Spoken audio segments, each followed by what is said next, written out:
Alrighty, folks. So today is not one of the famous stories in the book of Judges, but it is an important conversation to begin to have because in order for us to discuss things later on down the line, we kind of need to see the start of the discussion of whether or not a monarchy is a good idea or not.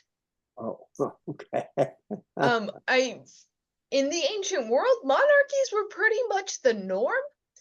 And it's kind of interesting that Israel both exists at this point of time, but has been existing without kind of a centralized leader or a dynasty. So here's a little bit of a refresher and a backdrop to kind of put us in the discussion today. So when Israel goes into the promised land, they have gone from Moses being a leader, but not really a king. Like Moses wasn't anointed. He was the intermediary between God and the people, but God was the one making the calls. And with the book of Joshua, Joshua then kind of takes on that role of military leader and intermediary between the people and God. But after Joshua passes away, there's not really any centralized leadership.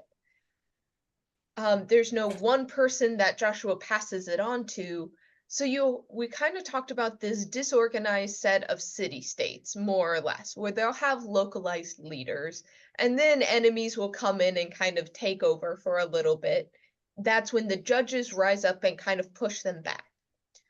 But in the background that research or academics have done looking into this situation, the text will say, and Gideon ruled over Israel for a blank amount of time, but the suggestion is like, okay, Gideon probably didn't rule over all of the tribes. It's like Gideon had rule in this one area. So with all of the judges we've seen kind of rise up and give leadership for a little bit, they're not really ruling over an entire area, and they're not setting up a dynasty. If you remember last week, we talked about Gideon specifically, and Gideon turned down the monarchy. The people were willing to make him king, and he's like, no, thank you. And so that backdrop brings us to today, where Gideon's son has a very different idea of what he wants to do. Yeah, Gretchen. Well, I want to share this story. I really like what you said about this. That you have to listen to this story in order to get the idea about the monarchy. But in 1987 or 1988, I was traveling with a group of seminarians in Israel, and we were on a bus that had West Bank license plates. So that meant that we were kind of outsiders always, but we went to Shechem. And when we were in Shechem, we were on the bus, and the tour leader told us this entire story. And most of us just sat there and like, really, what is all this about? We didn't even, and these were seminarians. But it was like Abimelech and Shechem. It had no meaning to us at all. We had never, we'd never talked about Shechem or Abimelech. So anyway, it was a boring presentation on the bus. And I think there were rocks flying elsewhere because this was, it was a long time ago, but things were always tense, especially on the West Bank. That's the last I'm going to say, but I thank you for saying we're looking at this because of the monarchy. Good morning, Gary and Joe. See, you just joined us. To bring you up to speed, I just gave a little bit of a refresher of where we've been, because I know the story of Abimelech, as Gretchen was saying, is not one of the well-known stories. This is the first discussion of monarchy that we kind of get, and should Israel be set up under a monarchy, or should they continue kind of as they are? And so we see the beginning of this discussion now it's going to evolve and continue, and there's going to be a lot of debate back and forth of whether they should be a monarchy, whether monarchies are bad things and no, you should stay away from monarchies. So this is our introduction to it. So the person who is introducing us to the idea of monarchy is Abimelech, who is son of Gideon also, but Gideon is also called Jerubbaal. And so tell me about what you all think of his plan to how he decides he's going to make himself king. What's his plan, and is it a good plan? I have a question about. Yeah, go for it. This text uses the Jerubbaal. Is that a sort of a way of saying that the people had returned to Baal worship? Is that kind of the emphasis here? Mhm. There is one of two options here. I didn't look this up specifically, so this is my guesstimation. I need to look at the Hebrew of what Jeru means, because the end of his name, yes, is Baal, which is the name of the Canaanite god. So his name is in reference to the Canaanite god, but the prefix will either will change what it means. The one thought is, yes, this could be an indication that they have returned to that. Or what I'm going to guess is more likely is that there's two sources for this hero story, and they use two different names. And they just don't always, the editor doesn't change the names to make it all match. They just keep the original names. And so that's my guess, is it's a source issue, and in one source they call him Jerubbaal. There's nothing in the text that says that he was worshiping Baal, is there? So he came from a city that was worshiping Yes, Baal. yeah. So the indication might also be like the difference between Abraham and Abram. Originally, his name is Abram, and he gets his name changed to Abraham. He might have had a given name that is Jerubbaal, and he changed it to Gideon, so it's not associated with the Canaanite god.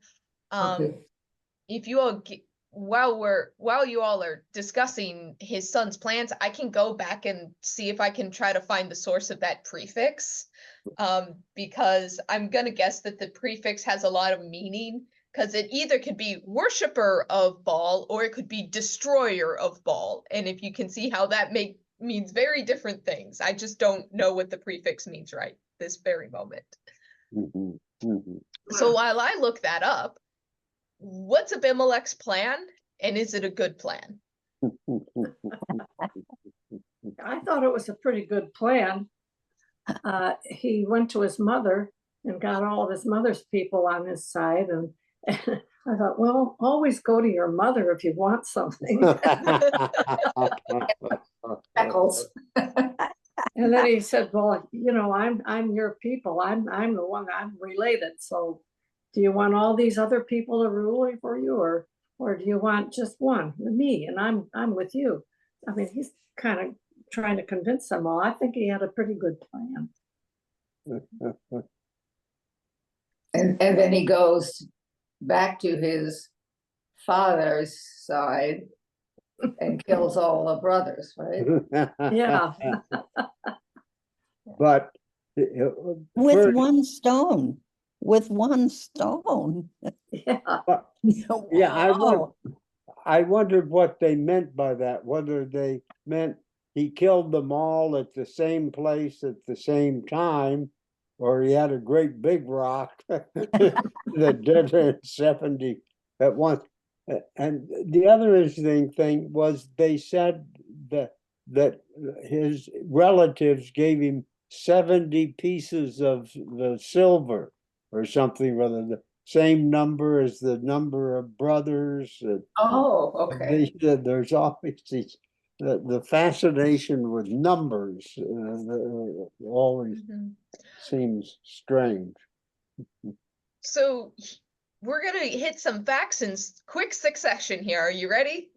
So Yeah. I found Gideon's second name means let Baal contend. And he was given this when he tore down the altars of Baal. And his dad said, if Baal wants to come and fight Gideon, let him do it. And so it's the kind of come and get me Baal. So it's a mocking name towards the god.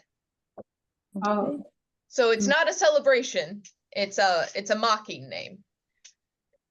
As for the killed them all with one stone, the notes are saying that it's not I take this rock here and I'm gonna kill everyone with the same rock. It's actually mocking a sacrificial stone. So it's a mock sacrifice that he killed them all on the same place. Mhm, mhm. What was the last one? There was one more. Mhm. I had a third. Caller. Larry, what was your last comment? 'Cause I blanked out on the last. There was one more piece of. Well, whether he killed them all at the same place Yeah, or with one rock. yeah. So one rock, same place. Okay. But Jotham escaped. Yes. Yeah. Mm-hmm. The little one went off and hid, kind of like David. You know, you got the big sons, the mighty ones, they all get killed. The little one, he's off taking care of the sheep or whatever, you know. So one other. Oh, here we go. The other thing about the 70 pieces of silver. This Oh. doesn't say it in the notes. This was the last piece of information. 70 is both when it comes to people, the notes are saying 70 is a significant number. So this is saying like this wasn't just like I killed one or two people. This is significant. But I know in other places, 70 pieces of silver is the price of a slave, which I just found interesting. Hmm. So it's one of those that it's a significant amount of money, and they give this kind of servant price to Abimelech. He then goes, kills his 70 brothers, which brother is in a very loose term. It may have been like his half brothers, it may have been his half brother's sons. He's killing off the rest of his family and replacing them with 70 scoundrels, basically. Yeah, Gretchen? And Jerubbabel is one of the 71, let's say, but his mother is a concubine. Right. Right. So and I'm just thinking a little less status, perhaps, but you know, he still like Hallam said, he goes to her and you know, and claims I'm part of you. Well, it may make killing your brothers a little more palatable too. If your mother's really an outsider, you're not really quite the same as the others. So let's get into the psychology of this. Like why would Abimelech, if like knowing that his mother is not like is not the status of a wife, but a concubine, which is the next step down, why would he see himself as king? Why would he have this aspiration? And is there any reason why he would despise his brothers? Like he didn't just imprison them, he didn't talk to his brothers. Why go so far as just kill them?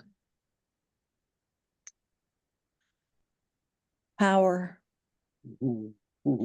As long as his brothers are alive, he really, and this comes true then, as long as Jotham is around, he's not secure unless he eliminates everybody. it seems like that's the way they do things there. They just kill people. I mean, they don't want to have any people later. And this takes care of it, they think. Yeah. Yeah, and even though a dynasty hasn't been established, lineage still seems to be very important. Uh-huh. You know, if you've got a bunch of relatives that are going to be against you, you better get rid of them right at the get-go. So you've got clear sailing, you know. Mhm. I like that. Mhm. So the question then becomes, is this Abimelech being particularly murderous? Or is this just standard monarchy dynasty practices? Yeah, that's right. So have we seen this kind of behavior in other monarchies?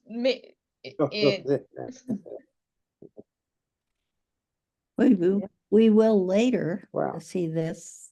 Oh, certainly. Uh, Mhm. You're supposed to take, yeah. Excuse me. Supposed to take prisoners, you're not supposed to kill people, right? No. yeah, But that isn't happening, people are just being killed. Mhm.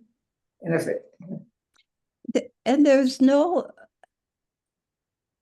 there's no judgment implied in the writing, is there? Or am I just thinking that? I can't remember. I mean, it doesn't say an evil Abimelech no, killed the 70.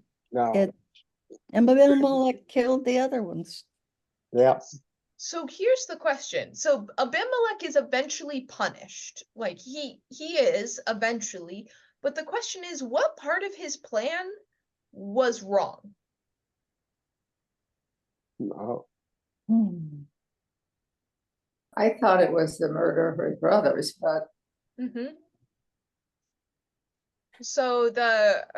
So correct. I mean, yes. In one Yeah. part, Abimelech, it's not like he is killing people in battle, which is the question with the one of the 10 commandments of like do not murder. Is it do not murder or do not kill? If you say it's don't murder someone, it kind of leaves open the battlefield and saying like that's a different situation. This is not that. Abimelech is just outright murdering his brothers, Yeah, which is considered particularly treacherous because it's family.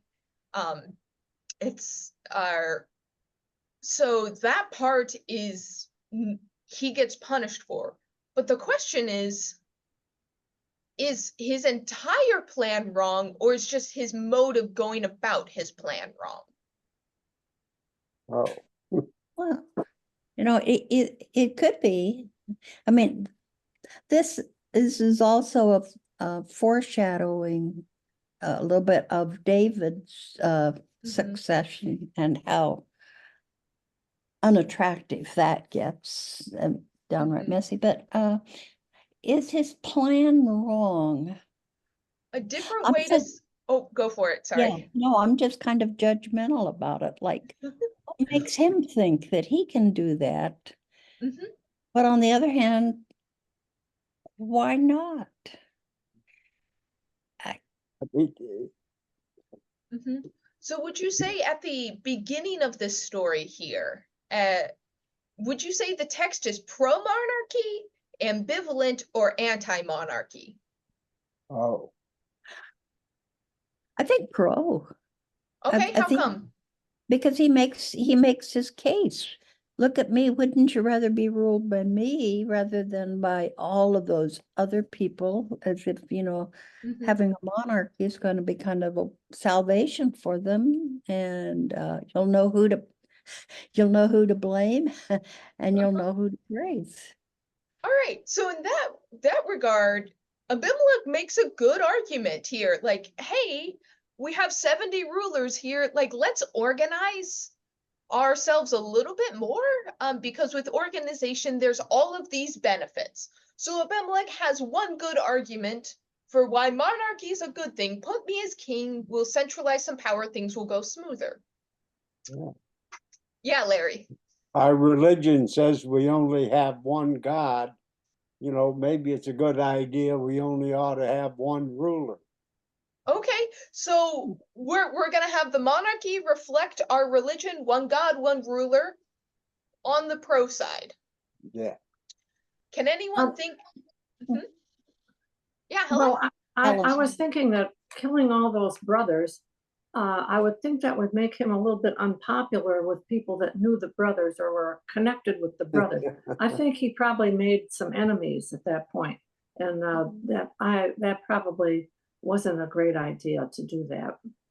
So there is one of the arguments on the other side of why monarchies aren't good ideas is because monarchies have a tendency to lead to power struggles and death. So Right.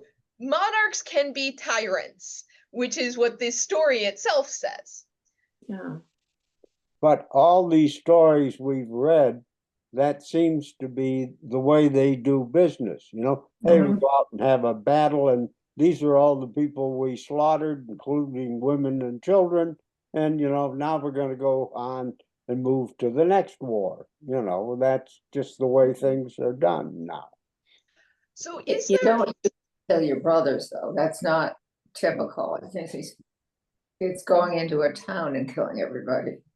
yeah. I don't remember any instance of killing 70 family members. So one thing that is specific to Abimelech's story is it doesn't say this in the text outright, but if you're reading the context of it, Abimelech is starting a civil war. It's no longer Israel fighting the Midianites. This is Israelites fighting Israelites, and that has a different connotation of fighting inside the tribes versus by fighting a common enemy. Yeah, Gretchen? Well, the other part is, Oh. I think Larry said, you know, we have one God, so we have one king, is one idea. But on the other hand is that we have one God. We don't have a king. We only have God. And that's Samuel says that when he anoints Saul, that Mhm. Mhm. So You know, he may have thought he was uniting so that he could be one leader, one monarch, but really what he was doing was dividing into 70 pieces, because he came in and wiped out the local beloved leader. I mean, they had to have some respect for these people or they wouldn't have been in charge. Yeah. So both of those are excellent points. On the one hand, like one God, one leader, but at the same time, there's a lot of pushback because, like, wait, if we have a king, does putting the king on the throne count as putting a god before our God? Will the king act as a god, which is very common in the ancient world? The king was the representative of the god. So does that count as idol worship to have a king? They haven't figured that out. But on the other side, Gary, your point is excellent. Abimelech is saying he is uniting under one ruler, but he's kind of just like he would rather be the king of his piece of land and then oppress everyone else who disagrees with him. So he's not actually uniting people. He is actually causing a lot of division in the process. Does he want to be king of all the tribes? Is that the idea? Not to unite Israel, Hebrew tribes? So I believe if you believe what he says, yes, he wants to unite them. But if you look through history, there are, I mean, especially like history in the British Isles, there is often this feeling like I would rather be loved by some and feared by most. And that's kind of the route that I see Abimelech choosing is I have this place that loves me. I'm willing to let everyone else fear me. And uniting people, not like inspiring people to join the cause, but kind of threatening people to join the cause.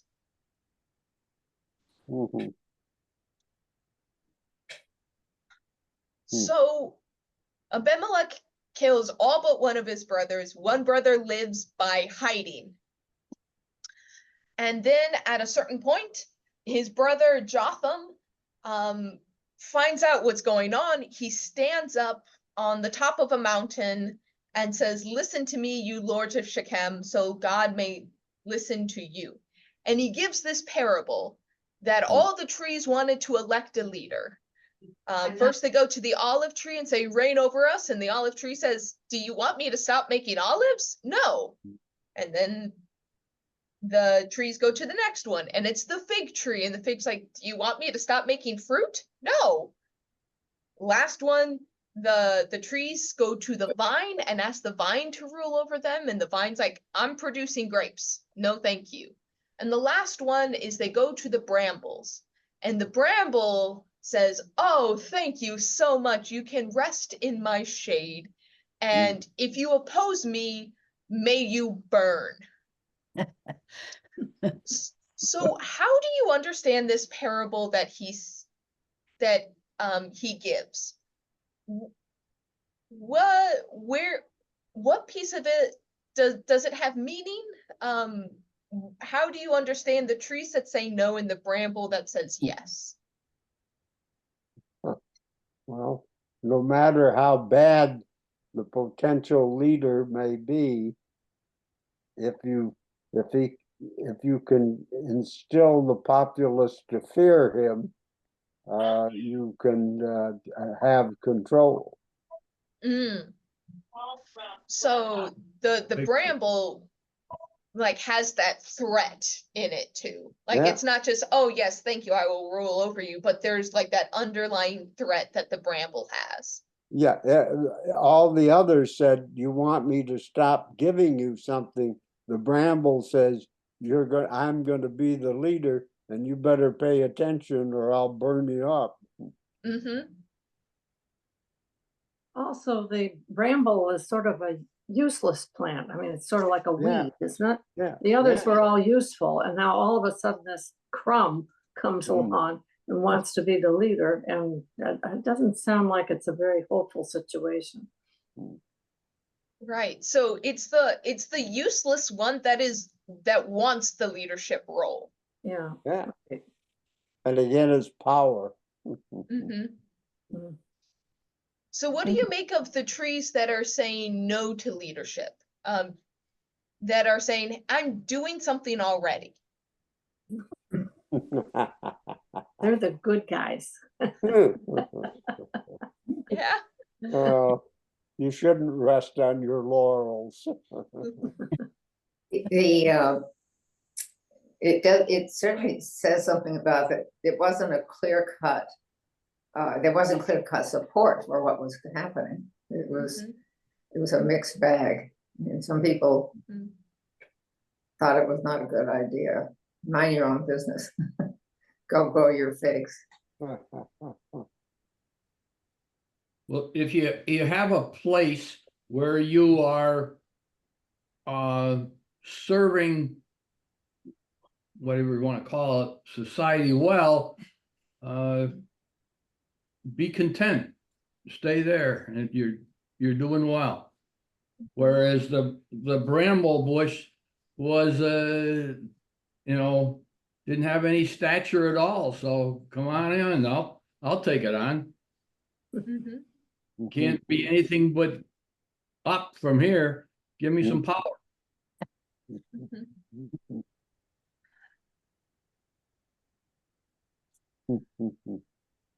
So part of me thought about the wisdom of the reluctant leader is often the best leader. That you want the person who doesn't act, who is like, I'm not sure if I'm going to be a good leader. I'm already doing this thing over here. Why do you want me to lead? Like, come on, I'm already doing all of these things. That actually is a sign that they're going to be a better leader than the person who wants the leadership. If you have someone who is too hungry for leadership, that's when you should start being suspicious of like, why? But we're not talking politics at all, are we today? It is interesting because I read a news analysis which said that most presidents are start thinking about being president when they're really young. And it's not something that just comes out of the blue. So it's not like George Washington, who said he didn't want to be king. Mhm. I think some of the people now would like to be. Or at least they're thinking about it way ahead of time. Mhm. They aren't chosen by God. They have to be convinced. Mhm. So would you say that this parable is pro-monarchy or anti-monarchy? Anti. How come? Yeah. Everybody's point about the bramble being really worthless for anything except being a weed and then becomes a leader that's not a good sign for leadership, to have somebody who's just not good. That's my thought. That was the way I feel. Mhm. Yeah.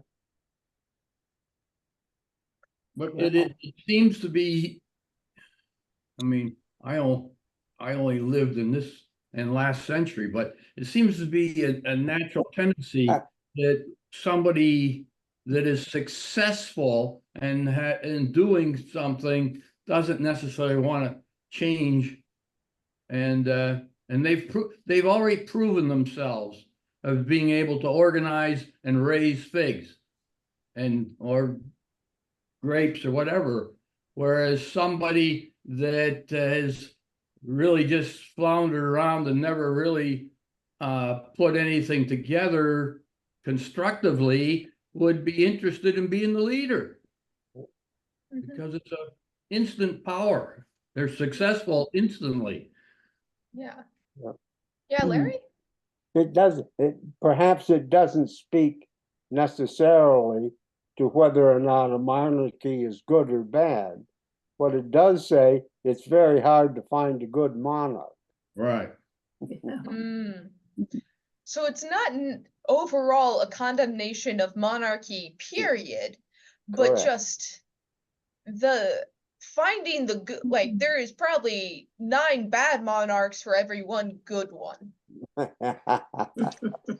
So there's another aspect for Abimelech's plan and this parable that I think is important to point out is Abimelech just decides he wants to be a monarch. Notably, he doesn't pray about it. He doesn't talk to God about it. It's not like God is guiding him. Like Moses was the reluctant leader. God, choose someone else, not me. And God's like, no, no, you'll be great. Don't worry about it. And so Moses became a leader through against his will. We see Joshua was kind of anointed into the process. Once again, God said, hey, Moses, this is your successor. We don't have the same resistance with Joshua, but he was kind of brought in the process. When at the beginning of Gideon's story, Gideon didn't want to be a warrior. He was a meek little guy who was hiding from the enemies. And he's like, no, no, no, no, no, no, no. And eventually becomes the leader. So once again, you see this reluctance from all of these people that become good leaders. But they all have this sense of chosenness where Abimelech just decides to self-choose himself. And the interesting thing is, in this parable, it's not the creator of the trees that is anointing a tree as leader over the trees. It is the trees themselves trying to decide which one of them will be the ruler of trees. And there is in this a distrust of the populace for being able to choose a good leader. That is kind of baked into this logic that people make bad choices, and so God needs to choose our choice for us. So what do we think of the divine right of kings and that God chooses our leaders for us? Do we trust the people more, or do people still choose bad leaders? Doesn't seem to make any difference. I mean, I think the divine right of kings is something that they use to make it. Well, the people that wrote our Constitution certainly felt that the people were not capable of choosing leaders, you know, that Yeah. only a certain segment, namely them, could Yeah. really govern. That's an interesting point.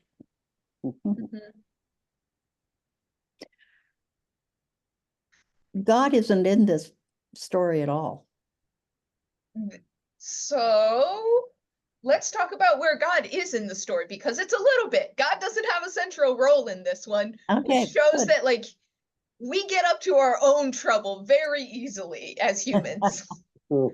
So after the parable, little brother Jotham here continues and has a sets out a curse after the parable, basically saying, if you had chosen a leader amongst the 70 sons to honor the family, he would have been okay with that. He would have been okay and would have gone along, but you didn't honor my family, you killed us. Which is, you can kind of see this tension of monarchy here, where he's not anti-monarchy per se, he's anti-killing my family. And then he runs away and hides and we don't see him anymore. So like he's just gonna like give this parable and kind of curse his brother, or it's assumed to be his half brother. And then he disappears from the story. And so from there, starting in verse 23, 22, we see that Abimelech is ruling for 3 years over the people. And in verse 23, God sent an evil spirit between Abimelech and the lords of Shechem, and the lords of Shechem dealt treacherously with Abimelech. So rather than coming down in like a tornado of fire or smoke, it's not a burning bush, not any of these signs that we've seen before, but God is seen to act through the treachery and the betrayal of one group of people versus another. And so there becomes this situation where this is where we see the civil war come out, where the lords of Shechem are not dealing well with the person they set up as king, but also there's other people coming in and being like, hey, why are we following this guy? And we see Gaal, who is basically doesn't care about Abimelech and goes in and challenges. So what do you think of this strife and the fact that like God is working through the people by setting up strife and chaos? Because that's a much more indirect form of manipulation. Well, I tell you, sometimes it feels like that right now, Oh yeah? How come? that there's just chaos and that no warring peoples against other people warring, and watch your news at night. It's like, good. Yeah. And you might even say, is God here? Because look at what the world that was created good has done. Well, what kind of a God is this that doesn't even do anything about the strife that we're in? That's my low days.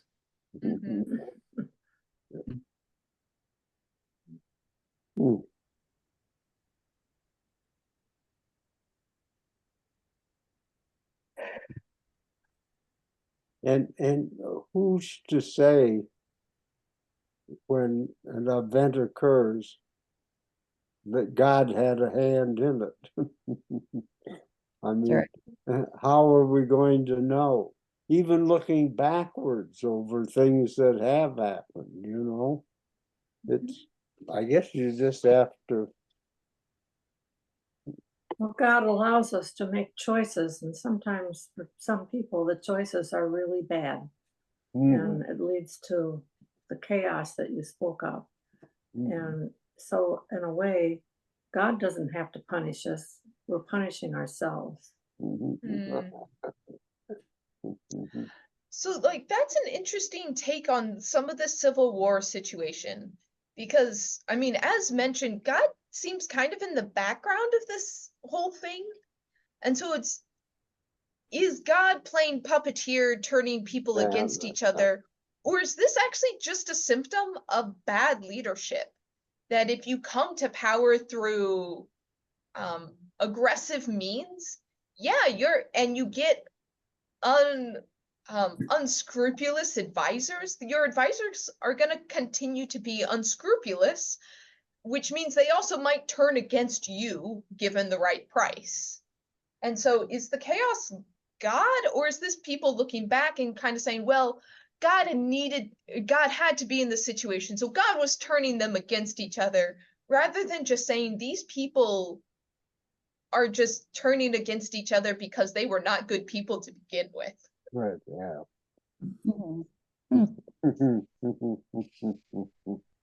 Or couldn't you say that God felt that 3 years was enough? And he decided to act on the people to rise up. Mhm. He gave them the strength, courage, and foresight or insight, whatever you want to say, to take action. Right. Yeah, I think that I like the way of looking at that. Feels more empowering to me, of not that like God is manipulating the leaders to turn against each other, but God inspiring hope in the people itself to rise up against bad leaders. That's what, rather than looking at the strongman view of history where you're just looking at the leaders, we see here that a lot of the pushback is just your common no-name people. You have this one guy who comes to town and it's like, this guy's a bad leader, why are you following him? And then having to like battle it out, and then other people in other places going, you're right, this guy's a bad leader, let's, like, I don't want to follow him anymore, and finally getting the courage to like stand up. Unfortunately, Abimelech is a tyrant of a person and is burning entire cities down with people inside. And to me, when you have to show that level of force with your own people to stay in charge, you have already failed as a leader. Yeah. But eventually while he is trying to set a building on fire, a woman throws a stone at his and once again, it is considered humiliating to be killed by a woman, so he asks his guard next to him, hey, put me out of my misery. I don't want history to say I was killed by a woman. The irony. We all do, but we all do now. We all say, Abimelech was killed by a woman. Yes.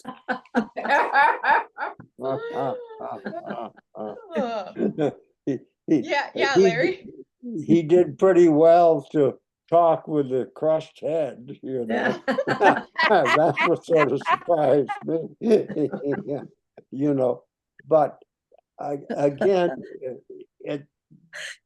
it sort of suggests, you know, the importance of status and doing things in a certain way. You know, I can't be killed by a woman, so somebody else has got to do it, because that's the way we think about things, you know, or look at things now. So yeah. And I had one other question. Yeah, go for it. After Abimelech killed all the people, says he raised the city and sowed it with salt. Yes. Now, what's the significance of sowing something with salt? So nothing will grow. Yeah. Won't grow? Oh. Okay. Yeah, it's a way to make it permanently uninhabitable. Ah, okay. Kind of like being a sore loser. Oh, yeah. Or a sore winner in this case. Yeah. I mean, that they had the nerve to go against me. Never again. Mhm. And Yeah. this is like Sodom and Gomorrah again, we've other places that have turned to salt, or Lot's wife that turned to salt. Mhm. Yeah, but it's almost a level of pettiness of like, I'm gonna kill you and I don't even want your stuff. Gonna rub salt in it. Mhm. Yeah. Talk about rubbing salt in the wound. That is a good one, Larry.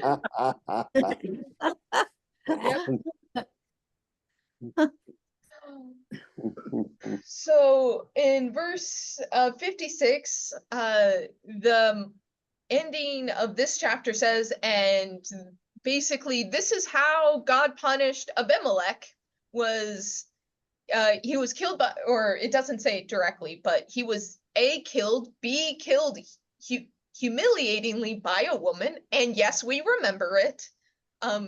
If you all have heard the term the Barbara Streisandner effect, there was Barbara Streisandner had a legal battle that ended up being really ironic. I believe someone took a picture of her house and she didn't want the public to see her house, and so she sued the company for the picture, and the picture wasn't widely distributed, but because she sued them, the lawsuit became national news, and then in the national news they distributed the picture of her house.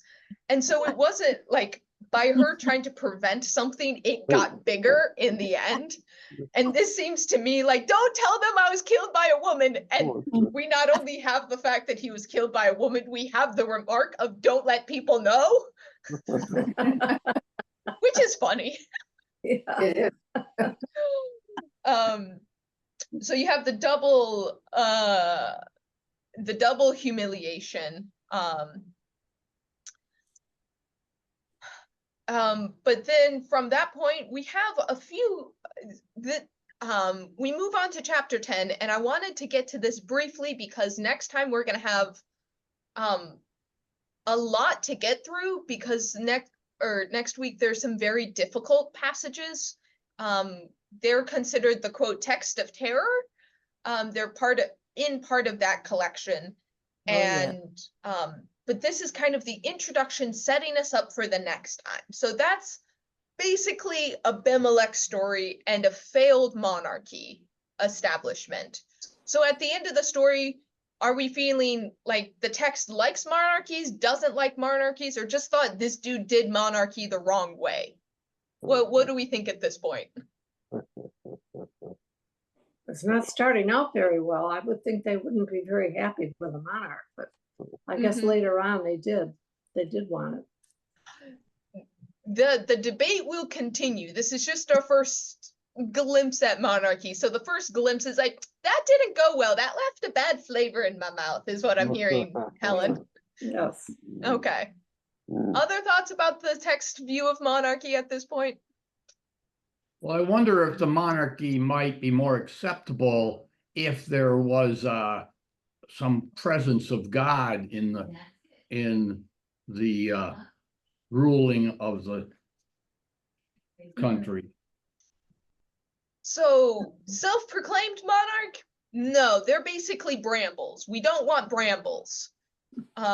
If we have a God-given monarch, we'll talk about it then. We'll talk about, or like the people are like, okay, if we see some God leadership in this, maybe. But if it's just a self-appointed one, we don't want one. Okay. So after Abimelech, we get two different judges, and we're not given much of a situation around them. We're just told, here's a judge, and the first one, Tola, son of Pua. Oh, wait, son of Pua, son of Dodo, which I thought was a hilarious name. Anyways, so this is, he judged Israel for 23 years. Jair, the Gileadite, ruled for 22 years. And so we have these two local leaders that ruled together for about 50 years, where we have a time of peace and relative stability. And then once again, we get the theological understanding of what happens of the Israelites worshipped the Canaanite gods, abandoned the Israelite gods. God gets angry, hands them over to their enemies and says, okay, if you don't want to worship me, then I'm not going to protect you. And then after a while, once again, the Israelites cry out under their oppression, say, God, help us. And this time around, God's a little bit sassy with the response that begins in verse 11. God lists, like, once again, like, I delivered you from all these people, and then you turned your back on me? Go cry out to the gods you're worshiping and see if they help you. So what do you think of this response? Do we like sassy God? Hey, right, Sue?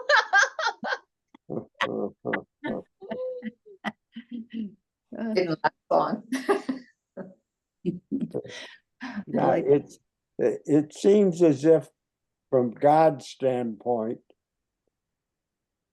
give the people, let them run things. Sooner or later, they're going to screw up. And then they'll come begging for me to bail them out again. And I'll bail them out. And then we'll go back and repeat the same thing again. Mm-hmm. And they screw up so fast. Well, no, sometimes it takes 23 years or something. But Yeah. the gods of Baal must be very appealing. Mhm. I wasn't surprised by God throwing it back at him to go ask your gods for help, because this has been going on and on for centuries, it seems. Yeah. So it was kind of a neat thing that he kind of lost it, and he was just so frustrated with them that he just blew him off for a while. Yep. So this part is the setup for next week. So basically, this is the introduction to, once again, the Israelites are enslaved by a neighbor. They need to have a warrior rise up and save them. And so we're on deck for our next judge, which is Jephthah. And Jephthah has an interesting story. But so any final thoughts for today? I know that's just a little bit of a setup, but we get the introduction that is the same with, seems like, most of these judges. Yeah, I think it's one thing that's interesting is the 30 sons on 30 donkeys. We, so I don't know what this is to do with that picture, but you see some power there. Power and humbleness at the same time, because horses were were the military animal.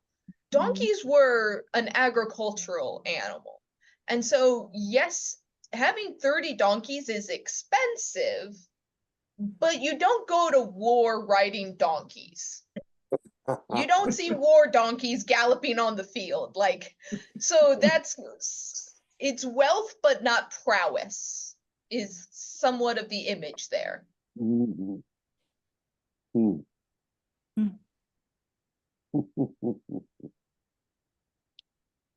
Okie dokie. Well, I know we're done a little bit early, but that's about all I have for you for today is as the thought, so our introduction to whether monarchies are good or not. We're at the point in the world where monarchies are most of the time symbolic. And I would say even any rulership that really goes back to a single person, we call them dictators now, and we don't think they're a good idea. So I'm very curious of the people kind of grappling with, how do we have centralized leadership? But we also know that brambles tend to be the ones who want to grab power. There seems to be a distrust of people choosing their leaders. And now we say we're kind of at this crux where we've had this democratic experiment that has gone across the world, and we think now of like democracy kind of being the best, which relies on us trusting people. We don't have God choose our leaders anymore. And so it's, how do we see God in the process now if we don't see God telling the prophet and then the prophet like anointing our king? Where do we see God in the process today when we are in a system where the trees are going to trees asking who can be our leader? Yeah. I don't know how you can tell. No? Do we know how to spot the brambles? Well, some people think they can. Mm-hmm. It seems so much to depend on the interpretation. You know, some people, like people who believe that Trump was saved by an act of God. That's an interpretation. We don't know, if that's true or not, but that's the kind of thing that it's people who interpret what God's role is in our choosing of our leaders.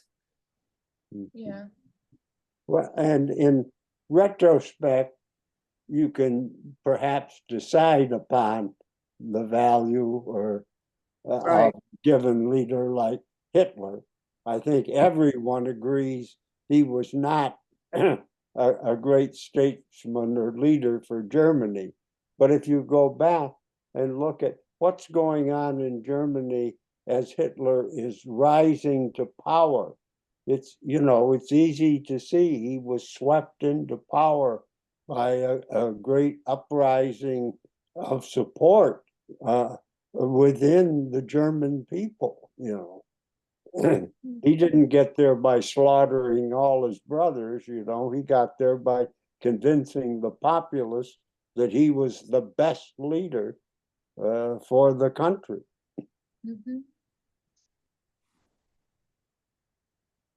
Yes, it's interesting that sometimes hindsight sorts out the good leaders from the bad leaders, which is very frustrating in the moment where we're trying to find a good leader, but how do we know in the moment that it's a good leader versus a bad leader? I would argue if you go back to the section on the brambles a little bit, there's two things we can watch out for that are like signs that a person is a bramble and not a good leader. Okay. The first thing that the brambles say is, "Come take rest in my shade." So how much shade are brambles going to give? Crappy shade. No good shade there. Right. Oh, The like, promise, it's a fake. I mean, rest in my brambles. I mean, go live among the raspberry bushes and wow. yeah, like you might get a little bit of shade, but you're probably going to get some thorns too. And only a couple of people can rest in the shade of a bramble bush. So, I don't bush, a climbing rose or a raspberry. What is a bramble? What is it? Is it just I mean, there is actual like plants that are like the technical definition of bramble. I believe the word here is kind of meant to be like that weedy patch alongside a road. Just the stuff you see along highways that it's just that plant stuff that kind of just grows. Or if you think even like the edge of the Northminster front lawn, by the power poles, and there's just kind of stuff there. That's kind of what I'm envisioning. But I always think bramble also means thorns. But that may not be true. That's just in my interpretation that bramble always indicates that there's thorniness about it. Thorniness, yeah. Gary's looked it up. Yeah. Yeah, Gary? Well, what's interesting about the thorn bush's first response is to offer something that they can't deliver. I mean, they really can't deliver the shade, and no mention of the thorns and how uncomfortable you're gonna be, but they're making a positive thing, and you aggressively promote something you can't deliver or something you're really opposite to. Mhm. Very good. Yep. And And then the opposite side is the threat. So you have like there's a promise that they can't keep, and then the threat is fire. Fire is one of the easiest ways to pull up brambles or to get rid of it, is you would burn it, because you don't want to pull out thorny weeds. And that's where I do think there is like thorns involved. So farmers would regularly just like burn a piece of brambles to then be able to farm it. And the threat is, if you try to get rid of me, the fire will go out of control and burn down the forest. Which is where we see kind of Abimelech's story, it kind of being slightly prophetic, is to like when someone challenged Abimelech, Abimelech then burned parts of the city. And so if you have a ruler who is relying on threats of violence, and it will be a hard time getting them to leave, probably not a good leader either. Yeah. So, all right. So we are now, we went from being under time to overtime. So we will continue this discussion tomorrow or next week with the story of Jephthah, and thinking about how things change. I mean, another ruler, another situation. But shall I pray us out for today? Yes, please. We read 11 and 12. Yes, 11 and 12. All right, let us pray. Gracious and loving God, today especially I ask for wisdom. Wisdom for our group, wisdom for our communities, wisdom for our nation. For we are in the process once again of choosing who our leadership will be for the next few years.